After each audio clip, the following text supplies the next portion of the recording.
तो वेलकम है दोस्तों। देखिए, कल जितने भी लोगों का एग्जाम हुआ है इशू ऑफ रूरल गवर्नमेंट का, ठीक है, और आगे होने वाला है, उन सभी के लिए पेपर काम में आने वाला है। तो आप भारत के किसी भी यूनिवर्सिटी से हो या किसी भी इंस्टीट्यूट से हो, अगर आपका सब्जेक्ट है इशू ऑफ रूरल गवर्नमेंट, ठीक है, हिंदी में बोलते हैं ग्रामीण सरकार और मुद्दे या फिर ग्रामीण सरकार के मुद्दे, तो आप किसी भी यूनिवर्सिटी से हो आपका काम दे देगा। वैसे मैं जानकारी के लिए बता दूं, यह है कि झारखंड के यूनिवर्सिटी के द्वारा पूछा गया पेपर है, ठीक है, दुमका यूनिवर्सिटी SKMU में। बाकी सभी के काम में आएगा क्योंकि सब्जेक्ट सभी का सेम होता है। अब देख लेते हैं, तो 2022-23 जो 26 सेशन है उसमें पूछा गया है। सेमेस्टर 1 में समय 3 घंटा था, फुल मार्क्स 100 था, पास करने के लिए 40 मार्क्स लाना था, ठीक है। अब देखते हैं, इसमें 5 ऑब्जेक्टिव थे और कुछ सब्जेक्टिव थे। तो मैंने जितने भी आपको करवाए थे वे आपके मैच कर गए। आप लोगों ने मुझे बधाई भी दिया और थैंक्स आपको, क्योंकि आप लोगों ने मुझे ट्रस्ट किया और इसका फ़ायदा भी उठा। तो पहला क्वेश्चन है हमारा कि निम्नलिखित में से कौन सा भारत में ग्रामीण क्षेत्रों के लिए महत्वपूर्ण है, ठीक है। हिंदी को पढ़ लिए, अब इंग्लिश को पढ़िए। Which of the following are important for the development of rural area in India, ठीक है। तो जब आप इंग्लिश को पढ़ेंगे ना, तो आपको एक नया वर्ड दिखने को मिलेगा, डेवलपमेंट, जो कि डेवलपमेंट का अर्थ होता है विकास, और यहाँ पर भी कहीं पर भी नहीं है हिंदी में। तो इसका पूरा हिंदी क्या होगा मालूम है? निम्नलिखित में से कौन सा भारत के ग्रामीण क्षेत्रों में विकास के लिए महत्वपूर्ण है, ये इसका पूरा हिंदी होगा। लेकिन इन्होंने हिंदी ट्रांसलेट गलत किया है, ठीक है। तो इसका राइट आंसर हो जाएगा सामाजिक संरचना, सोशल इंफ्रास्ट्रक्चर राइट आंसर होगा। आगे क्वेश्चन देख लेते हैं। क्वेश्चन नंबर बी हमारा क्या बोलता है? तो हमारा क्वेश्चन नंबर बी है कि भारत में जमींदारी प्रथा कब शुरू हुई। इंग्लिश में है कि when did the zamindari system start in India. तो दोस्तों राइट आंसर हो जाएगा 1793 ईस्वी में, 1793 ईस्वी में भारत में जमींदारी प्रथा शुरू हुई थी, ठीक है। किसने शुरू की थी? तो लॉर्ड कार्नवालिस नाम का एक अंग्रेज था, उसी ने शुरू किया था। लॉर्ड कार्नवालिस जो है भारत में अस्थाई बंदोबस्त के नाम से इसको शुरू किया, ठीक है। जमींदारी व्यवस्था को अस्थाई बंदोबस्त के नाम पे शुरू किया 1793 में। अगला है, भारत में भूमि सुधार किसने शुरू किया, ठीक है। तो देखिए, जमींदारी व्यवस्था अलग है और भूमि सुधार अलग है। तो who started land reform in India. तो दोस्तों राइट आंसर हो जाएगा विनोबा भावे।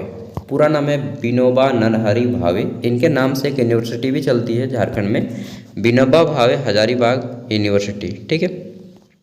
शॉर्ट में VVU बोलते हैं। और विनोबा भावे क्यों है? तो विनोबा भावे जो है महात्मा गांधी के शिष्य थे। क्या थे? शिष्य। और इन्होंने जो स्टार्ट किया था विनोबा भावे ने, उनका नाम था भूदान आंदोलन। क्या नाम था? भूदान आंदोलन। भूदान आंदोलन इसका मतलब होता है कि भूमि को दान देने वाला आंदोलन। इन्होंने यह आंदोलन क्या है, इसको तेलंगाना के पोचमपल्ली से शुरू किया था, जो कि राजाओं से, महाराजाओं से ये ज़मीन मांगकर गरीब और ज़रूरतमंद लोगों को दान में देते थे, ठीक है। अगला क्वेश्चन देखते हैं, डी नंबर। इसमें पूछा गया है कि जमाबंदी से क्या तात्पर्य है, व्हाट इज मींट बाय जमाबंदी। जमाबंदी क्या होता है? तो दोस्तों हम लोग भूमि का जमाबंदी करवाते हैं, मतलब कि अभी के ज़माने में बोले तो दाखिल खारिज करवाते हैं, म्यूटेशन करवाते हैं, ठीक है, रजिस्ट्री करवाते हैं ज़मीन का, बस वही चीज़ है। तो मैंने आपको आम भाषा में बताया है कि रजिस्ट्री हो गया, जमाबंदी मतलब भू अधिकारों का प्रलेखन, जमीन के जितने भी अधिकार हैं उन सभी का लिखित रूप, ठीक है, लैंड रिकॉर्ड ऑफ राइट। आगे देख लेते हैं 5वां क्वेश्चन जो ऑब्जेक्टिव में आया था, उसके बाद सभी सब्जेक्टिव हैं। इसमें पूछा गया था कि सरकार द्वारा संचालित स्वास्थ्य केंद्रों और अस्पतालों की श्रृंखला क्या है। इंग्लिश में है कि what is the chain of health centre and hospitals run by government. तो चेन क्या है? सरकार द्वारा संचालित स्वास्थ्य केंद्रों और अस्पतालों की श्रृंखला क्या है?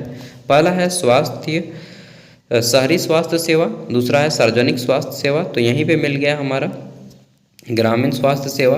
राइट आंसर हो जाएगा पब्लिक हेल्थ सर्विस, ठीक है, पब्लिक हेल्थ सर्विस, सार्वजनिक स्वास्थ्य सेवा।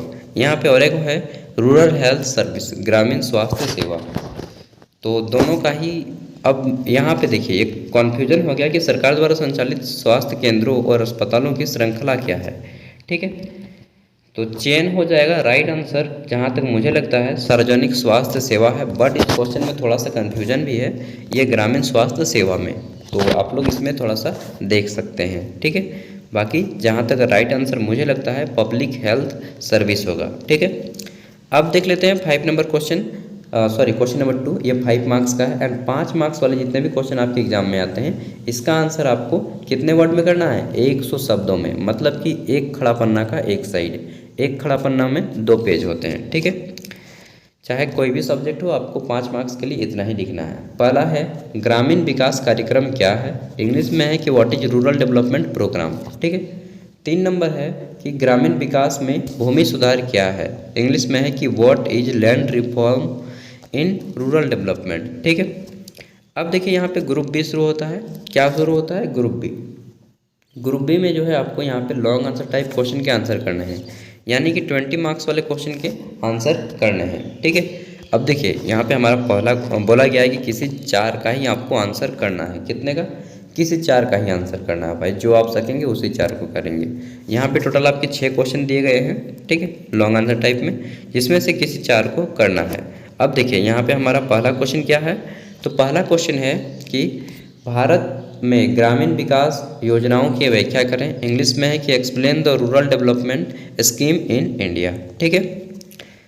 और 20 मार्क्स वाले क्वेश्चन का आंसर कितने शब्दों में कीजिएगा? 3 पेज में। 3 पेज बोले तो 3 पेज मतलब 3 को खड़ा पन्ना नहीं, 3 को पेज, ठीक है। एक खड़ा पन्ना का दोनों साइड और दूसरे खड़ा पन्ना का एक साइड। अगर आपने लिखने की स्पीड ज़्यादा है तो 4 पेज में, यानी कि 2 खड़ा पन्ना, और लिखने की स्पीड कम है तो 3 पेज में, ठीक है। समझ गए? एक खड़ा पन्ना का दोनों साइड और दूसरे खड़ा पन्ना का एक साइड। इससे ज़्यादा लिखिएगा तो फिर अगर आपका स्पीड नहीं है तो एग्ज़ाम में क्वेश्चन छूट जाएंगे भाई, इसलिए मैं बता रहा हूँ। बाकी आपकी मर्जी मेरे भाइयों बहनों और दोस्तों, ठीक है। अगला है 5 नंबर की उद्यमिता क्या है, उसके विभिन्न घटकों का वर्णन करें, इंग्लिश में है कि what is entrepreneurship, explain their various components, ठीक है। छठा क्वेश्चन देखते हैं। इसमें पूछा गया है कि ग्रामीण क्षेत्रों में प्रमुख स्वास्थ्य मुद्दे क्या हैं, इंग्लिश में है कि what are the major health issue in rural area, ठीक है। तो आप लोग को बता देना है कि स्वास्थ्य समस्या है, चिकित्सा सेवा है, उसके बाद आपका पॉपुलेशन है, अशिक्षा है, बेरोजगारी है, बहुत सारी चीज़ें हैं। अगला है भूमि सुधारों के मुख्य उद्देश्य क्या है, what was the main objective of land reform. तो भूमि सुधार का मुख्य उद्देश्य क्या है कि आपकी भूमि जो है वह सही रूप से एक अधिकार के साथ रहे, मतलब कोई आपकी ज़मीन को हथिया ना ले, सिंपल भाषा में कहें तो, ठीक है।